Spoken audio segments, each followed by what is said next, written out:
In this lesson, we're going to look at the set method Issuperset. And what this one does is it will return true when a set is a superset of another.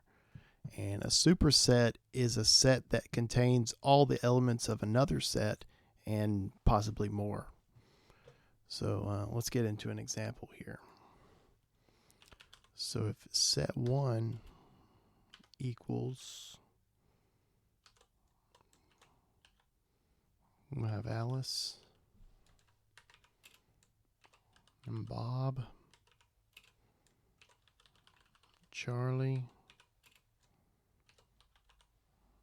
Dan,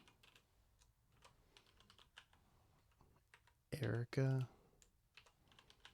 and Frank.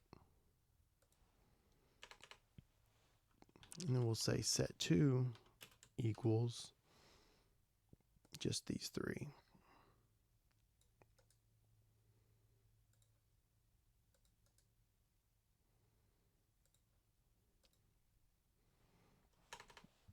Then I'll say that X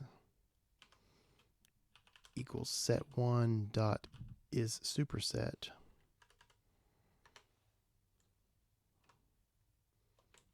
of set 2. And we'll just print X.